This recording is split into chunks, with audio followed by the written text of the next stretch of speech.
ॐ यस्यास्त्रभावमतुलं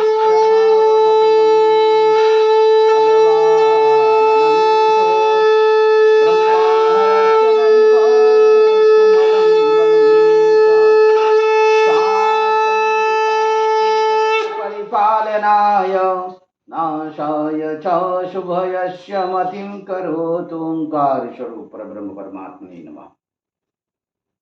श्री गुरु चरण कमलेभ्यो नमः। जय ब्रह्मदेव, जय ब्रह्मदेव, जय जय ब्रह्मदेव। ब्रह्मर्षि ब्रह्म ज्योति ज्योतिष यूट्यूब चैनल में मैं आप सभी दर्शकों का हार्दिक अभिनंदन एवं स्वागत करता हूं। प्रिय दर्शकों, मैं फिर से उपस्थित हुआ हूं एक नया वीडियो लेकर के नवंबर के महीने में मेष राशि वालों के राशि फल को लेकर।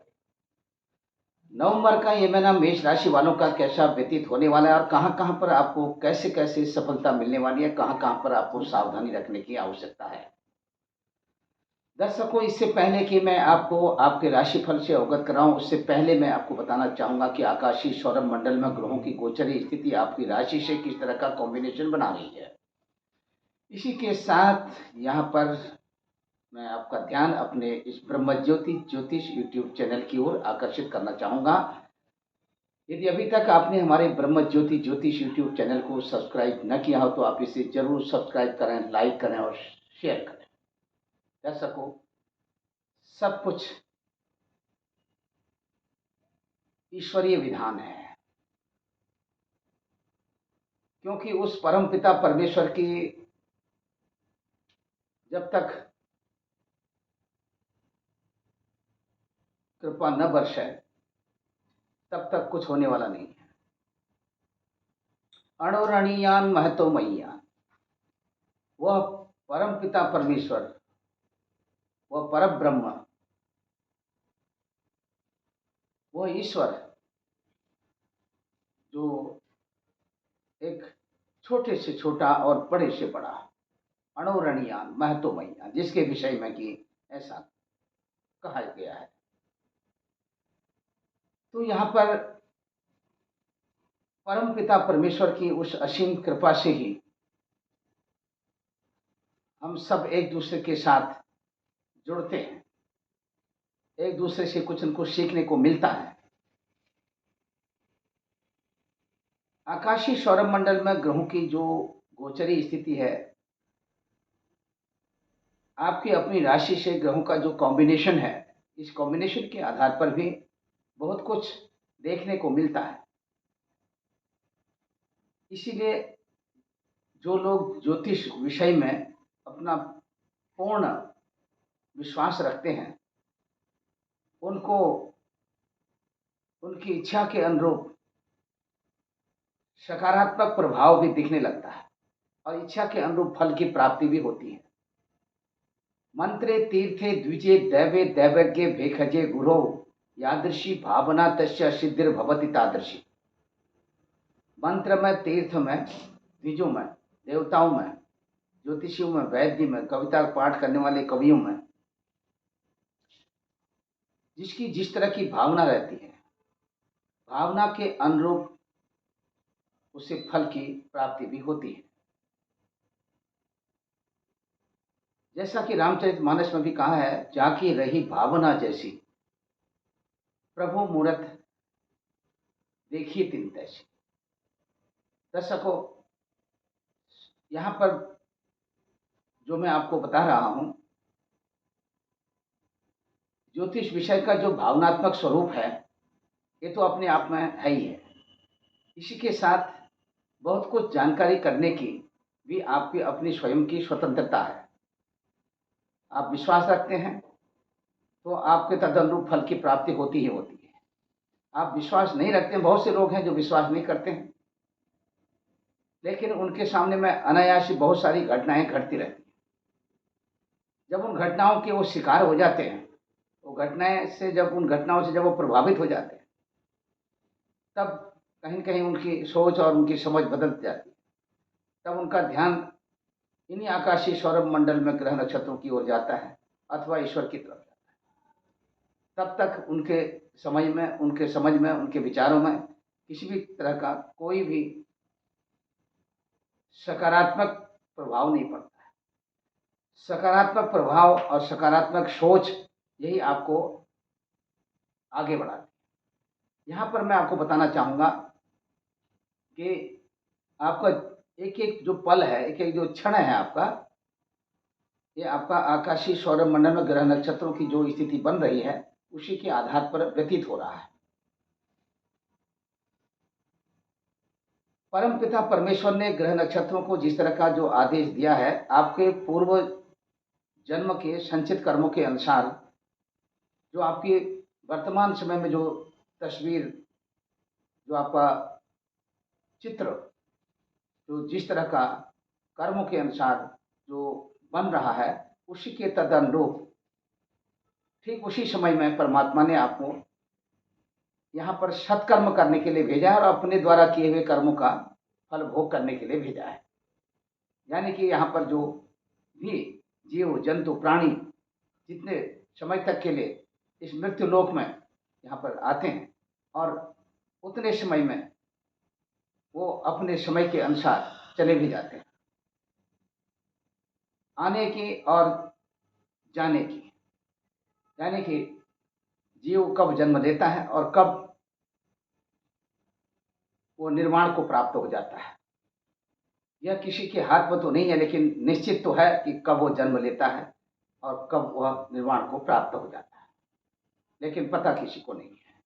बस ज्योतिष शास्त्र एक ऐसा शास्त्र है जिसके द्वारा व्यक्ति के जन्म होने की और निर्वाण के दिन, यानी कि जिस दिन मनुष्य अपना शरीर त्याग करता है, उस दिन की, यानी कि जो उस दिन तक की जो स्थिति है, एक एक पल पल क्षण क्षण की जानकारी ज्योतिष शास्त्र में ही गणना क्रम के अनुसार दी जाती है। यह अपने आप में एक पूर्ण विज्ञान है जिसे कि किसी भी प्रकार से झुटलाया नहीं जा सकता है। इसीलिए दर्शकों, ज्योतिष शास्त्र की अगर हम यहाँ पर बात करते हैं, ज्योतिष मति प्रज्ञा कहा है।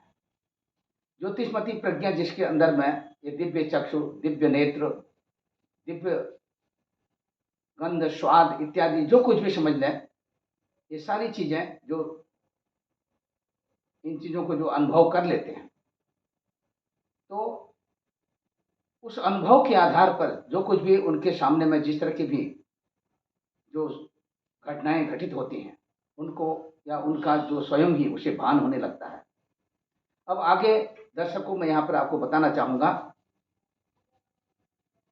किसी भी प्रकार की कोई भी घटना आपके जीवन में घटित होती है तो उसके पीछे कुछ न कुछ आपके पूर्व जन्म के संचित कर्मों का ही एक सूचक, यानी कि पूर्व जन्म में जो कर्म कर चुके हैं उन कर्मों के आधार पर ही इस जन्म में उन शुभाशुभ घटनाओं को भोगने के लिए ही हम इस धरती पर आते हैं। 84 लाख योनियां हैं। 84 लाख योनियों में एक मनुष्य एक ऐसी योनि है जो बहुत ही समझदार है, यानी कि मनुष्य एक समझदार प्राणी है जो इन ग्रह नक्षत्रों की गति को समझने अथवा उसके द्वारा होने वाली शुभाशुभ घटनाओं के द्वारा प्रभावित होने की समीक्षा करने में सक्षम है। अन्य जीव जंतुओं में इतनी समझ नहीं है, केवल मनुष्य ही इन बातों को समझ सकता है। फिर भी उनके सामने अनायास ही अनेक तरह की घटनाएं घटित होती रहती हैं। इन घटनाओं के पीछे यही एक घटना चक्र है ग्रह नक्षत्रों का। ग्रह नक्षत्रों की जो चाल, ग्रह नक्षत्रों का जो कॉम्बिनेशन जिस तरह का बनता है, उसी के अनुसार उसी तरह की स्थितियां उत्पन्न होने लगती हैं। अब यहाँ पर दर्शकों में आज आपका ध्यान अपने इस ब्रह्म ज्योति ज्योतिष यूट्यूब चैनल की ओर ले जाना चाहूँगा और साथ ही अपने द्वारा जो ये वीडियो बनाया जा रहा है इस वीडियो की तरफ आप सीधे तौर पर हमारे इस वीडियो से जुड़ सकते हैं। ब्लैक बोर्ड में देख सकते हैं ये 12 भाव हैं, ये 12 खाने, ये 12 कोष्ठक और ये जो 12 भाव हैं इनका विभिन्न तरीके से यानी कि नामकरण किया गया है। वैसे दर्शकों यहाँ पर मैं बताना चाहूँगा, एक जो भाव है ये, और ये पहला भाव है, पहले भाव की इसकी लग्न संज्ञा भी दी गई है, क्योंकि जो लग्न की राशि होती है, जन्म के समय में पूर्वी क्षितिज पर जो राशि उदय होती है उसी को लग्न कहते हैं। वो लग्न की राशि ये पहले भाव पर ही लिखी जाती है। हो सकता है कि आपकी मेष राशि के साथ साथ आपकी लग्न भी मेष लग्न हो। तो यहाँ पर जिस जातक का मेष लग्न हो अथवा मेष राशि है, तो ये यहाँ पर आपको मैंने जो मेष राशि लिखी है, ये आपकी लग्न भी ये हो सकती है, और साथ ही साथ आपको सरलता पूर्वक आपकी समझ में आ जाए, इसीलिए यहाँ पर मैंने ये 1 नंबर का अंक लिखा है। 1 नंबर का अंक यहाँ पर मेष राशि का द्योतक है। आपकी राशि के स्वामी है मंगल देवता, और यहाँ पर आप देख सकते हैं मंगल देवता की जो स्थिति है, आपकी राशि के जो स्वामी है मंगल देवता, यहाँ पर इस समय में तुला राशि पर मंगल देवता संचरण कर रहे हैं। इससे पहले मैं आपको बताना चाहूंगा कि यहाँ पर आकाशीय सौरभ मंडल में जो प्रधान ग्रह माने जाते हैं वो माने जाते हैं सूर्य देवता। अब किस लिए माने जाते हैं, क्यों माने जाते हैं, इस पर किसी प्रकार का कोई तर्क नहीं है। तर्क यही है कि क्योंकि सूर्य देवता सभी ग्रहों में एक प्रधान रूप से पूजे जाते हैं, क्योंकि हम लोग स्वयं जो है सूर्य देवता को ब्रह्म स्वरूप मानते हैं। अब किस लिए मानते हैं, क्योंकि सूर्य देवता प्रधान ग्रह इसलिए हैं क्योंकि सूर्य देवता के ही प्रकाश से सारे ग्रह नक्षत्र आदि ये प्रकाशित होते हैं। यहाँ तक कि हमारा ये जो भूमंडल है ये भी सूर्य देवता के प्रकाश से ही प्रकाशित होता है। हमारे इस पृथ्वी मंडल में, भूमंडल में सूर्य देवता का जो प्रकाश है वो जिस भाग पर जितने समय तक के लिए पड़ता है उतने समय तक के मान को दिनमान कहते हैं। इसीलिए विभिन्न समयों में, विभिन्न इस पृथ्वी मंडल में, इस मृत्यु लोक में, यानी कि सूर्य देवता का जो प्रकाश है पृथ्वी के विभिन्न भूभागों में जितने समय तक के लिए जहाँ पर दिखाई देता है उतने समय तक का उसे उस दिनमान के आधार पर हम उसे मानते हैं कि यहाँ पर अभी दिन हो रहा है। और दूसरे स्थान पर जहाँ पर सूर्य देवता का प्रकाश नहीं दिखाई देता है हम मानते हैं कि वहाँ पर वो रात्रि है, यानी कि अंधकार है। लेकिन आप देख सकते हैं दर्शकों, सूर्य देवता इस पृथ्वी लोक को अपने विभिन्न समय में प्रकाशित करते रहते हैं। ये इनका अपना क्रम है। और वैसे भी जिस तरह से हमारी पृथ्वी सूर्य देवता के प्रकाश से पृथ्वी प्रकाशित रहती है, उसी तरह से ये ग्रह नक्षत्र आदि भी सूर्य देवता के प्रकाश से प्रकाशित है। सूर्य देवता को नमन करते हुए, प्रणाम करते हुए, और सूर्य देवता अभी इस समय में तुला राशि पर संचरण करते हैं। अब देख सकते हैं तुला राशि आपकी राशि से 7th हाउस यानी कि 7वें स्थान पर है। तुला राशि जिस राशि पर सूर्य देवता यहाँ पर अभी संचरण कर रहे हैं ये इनकी अपनी नीच राशि है। सूर्य देवता नीच राशि पर संचरण कर रहे हैं और ये यहाँ पर 15 नवंबर तक यहीं पर रहेंगे, और 16 नवंबर के दिन रात्रि के समय में ये तुला राशि से वृश्चिक राशि पर चले जाएंगे। यानी कि 17 नवंबर के दिन 11:30 तक की जो स्थिति होगी प्रातः काल के समय में, ये पुण्य काल की स्थिति रहेगी। जो लोग संक्रांति के पुण्य काल में स्नान, दान, तर्पण आदि करते हैं उन्हें 17 नवंबर के दिन करना चाहिए।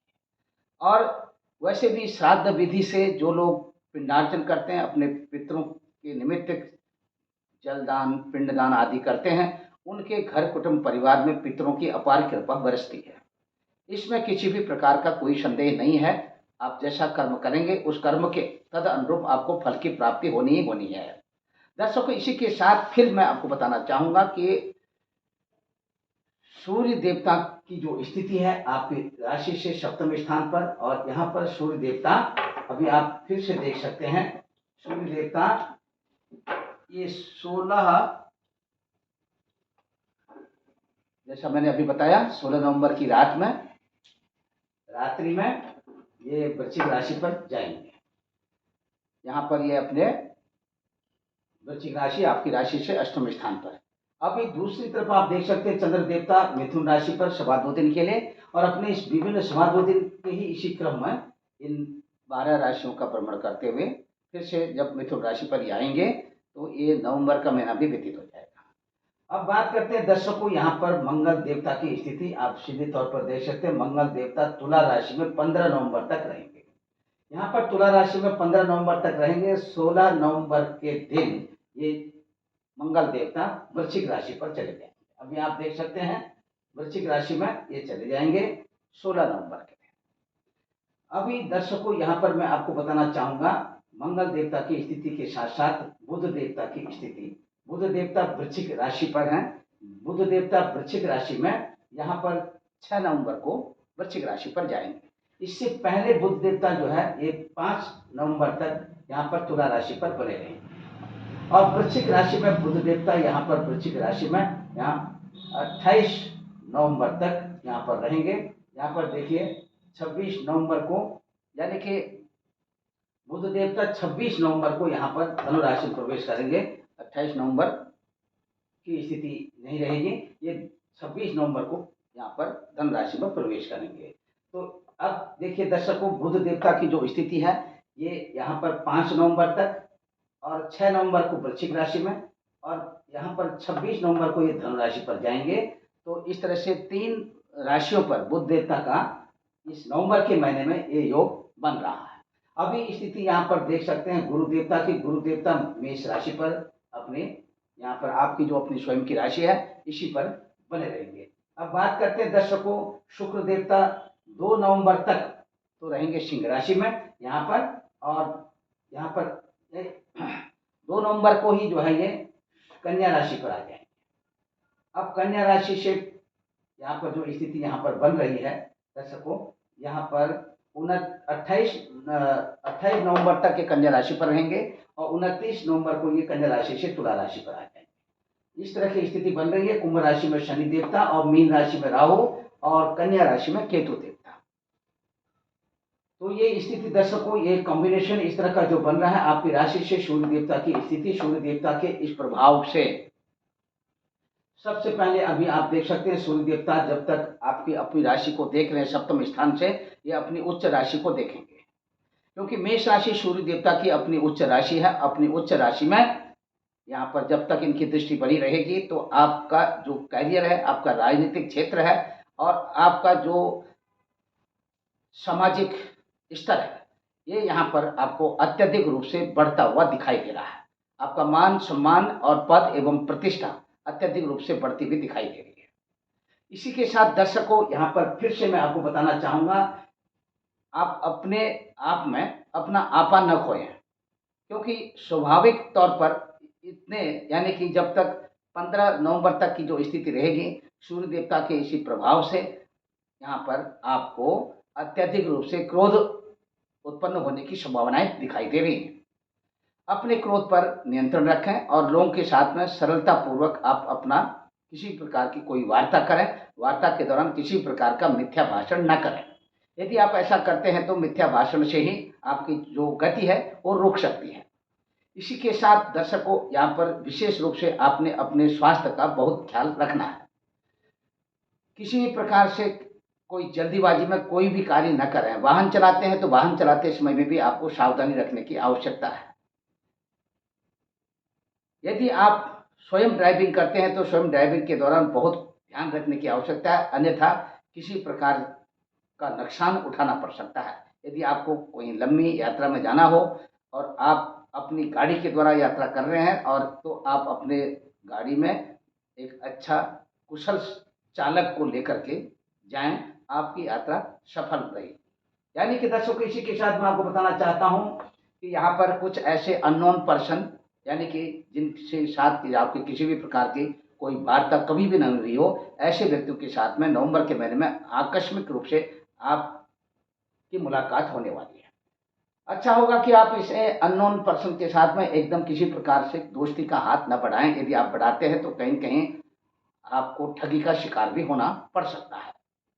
इसी के साथ यहाँ पर अभी फिर मैं आपको बताऊंगा, क्योंकि ये जो क्षणिक प्रभाव है चंद्र देवता का यहाँ पर कहीं कहीं मिथुन राशि में, क्योंकि चंद्र देवता एक राशि पर 2.25 दिन रहते हैं। 2.25 दिन के इसी क्रम में यहाँ पर चंद्र देवता का जो प्रभाव है यहाँ पर आपके लिए कहीं कहीं क्षणिक रूप से शुभाशुभ स्थिति बनाते हुए आपके व्यक्तिगत मन की शांति को किसी प्रकार की ठेस पहुंचने वाली नहीं है। मन की शांति बढ़ती हुई दिखाई दे रही है। इसी के साथ मंगल देवता की स्थिति को यहाँ पर मैंने बताया।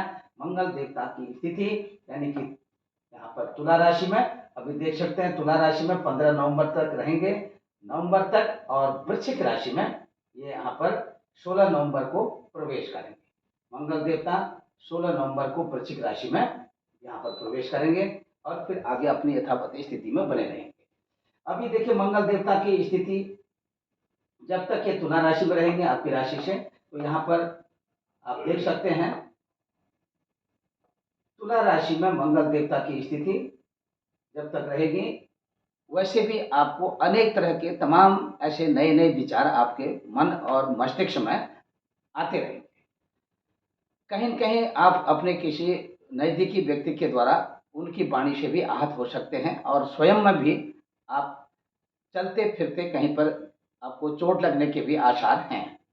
ध्यान दें। और घर, भूमि, भवन, वाहन आदि के क्षेत्रों में आपकी अच्छी सी पकड़ बनती हुई दिखाई दे रही है। यदि किसी भी प्रकार का इन्वेस्टमेंट आप करना चाहते हैं तो इन क्षेत्रों में आप करें, आपको अच्छी सफलता मिलेगी।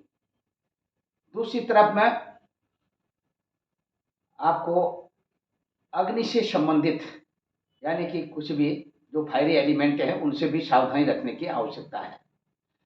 अब यहाँ पर देख सकते हैं दर्शकों, जो मंगल देवता की जो स्थिति यहाँ पर आपकी राशि से अष्टम स्थान पर, यहाँ पर वृश्चिक राशि में, यानी कि वृश्चिक राशि मंगल देवता की अपनी स्वयं की राशि है। यद्यपि अपनी राशि है फिर भी अष्टम स्थान पर मंगल देवता जब तक बने रहेंगे कहीं न कहीं दुर्घटना की स्थिति की संभावनाएं भी बनी रहेंगी। इसीलिए कहीं भी यात्रा करें तो सावधानी पूर्वक यात्रा करें, जिससे कि आप सकुशल रहें और अन्य लोगों की भी सुरक्षा आप बनाए रखें। इसी के साथ में अब यहाँ पर बात करते हैं दर्शकों, जैसे बुध देवता तुला राशि में, जैसे अभी बताया एक कॉम्बिनेशन आपकी राशि से जब तक तुला राशि की स्थिति मैंने बताई है, और तुला राशि की स्थिति के साथ साथ अग्रिम स्थिति बुध देवता की वृश्चिक राशि पर, वृश्चिक राशि से फिर अग्रिम स्थिति यहाँ पर 29 तारीख को यानी कि 28 नवंबर तक वृश्चिक राशि पर रहेंगे। 29 तारीख की स्थिति यहाँ पर बुध देवता की जो स्थिति है ये 26 नवंबर को ये धनु राशि में प्रवेश करेंगे। थोड़ा सा ये यहाँ पर मिस्टेक हो रही है, तो या 26 नवंबर को यानी कि 25 नवंबर तक ये वृश्चिक राशि पर रहेंगे, 26 नवंबर को धनु राशि पर आ जाएंगे। तो ये जो अंतराल जो स्थिति बनेगी दर्शकों, इसी के साथ में आपको मैं बताना चाहूँगा बुध देवता की किसी भी तरह के कोई भी अपने घर कुटुंब परिवार से रिलेटेड किसी प्रकार की कोई भी गोपनीयता भंग न करें। यदि ऐसा करते हैं तो निश्चित तौर पर आपको घर कुटुंब परिवार वालों को, आपको स्वयं को किसी प्रकार का कोई भी नुकसान हो सकता है। दूसरी तरफ दर्शकों, यहाँ पर लिखने पढ़ने और कला आदि के क्षेत्रों में थोड़ा सा आपकी पकड़ अच्छी सी यहाँ पर देखी जा सकती है। विद्यार्थी बंधुओं के लिए उनके पठन पाठन आदि के क्षेत्रों में भी बहुत अच्छा उनका मन लगने वाला है। और दूसरी तरफ में यदि आप कहीं पर अपने उच्च पदस्थ हैं और न्यायालय से संबंधित कार्यों में आप संलग्न हैं, वहाँ पर आपका मान सम्मान और यश और प्रतिष्ठा भी यहाँ पर बढ़ती हुई दिखाई दे रही है। दर्शकों, इसी के साथ आपको मैं बताना चाहूँगा गुरु देवता की स्थिति आपकी अपनी स्वयं की राशि पर, गुरु देवता की दृष्टि को आप देख सकते हैं पंचम स्थान पर, विद्या बुद्धि के लिए भी यहाँ पर अच्छा सा योग बन रहा है। और यहाँ पर आपको संतान सुख का भी बहुत लाभ मिलने वाला है और अधिक से अधिक आप अपने घर को परिवार वालों के साथ अपना समय बिताने वाले हैं। और आध्यात्मिक क्षेत्र में भी आपकी अच्छी सी पकड़ बनती हुई दिखाई दे रही है। आध्यात्मिक क्षेत्र में आपका अनुभव बढ़ता हुआ और आध्यात्मिक क्षेत्र में आत्मिक विकास बढ़ता हुआ दिखाई दे रहा है। इसी के साथ दर्शकों, आकस्मिक रूप से ये धन की प्राप्ति और दूसरा इस महीने में आपको मनचाहा भोजन की प्राप्ति भी होने वाली है। दर्शकों, यहाँ पर छोटे भाई बहनों के साथ आपकी जो अपनी वार्तालाप जो आप करेंगे, वार्ता के दौरान कुछ ऐसे निष्कर्ष तक पहुँच सकते हैं। एक दूसरे के प्रति अपने विचारों को साझा करते हुए आगे बढ़ेंगे।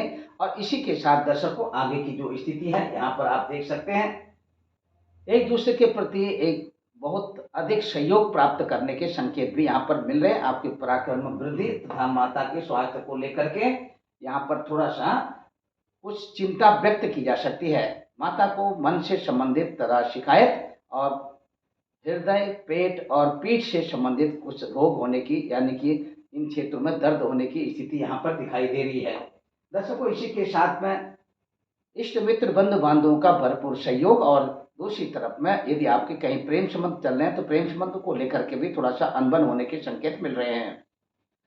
अच्छा होगा कि आप अपने वाणी के द्वारा किसी भी प्रकार का ऐसा मिथ्या भाषण न करें जिससे कि आपके आपसी संबंधों में दरार पड़ जाए और आगे चल करके आप एक दूसरे से जुदा हो जाएं। दर्शकों, इसी के साथ फिर से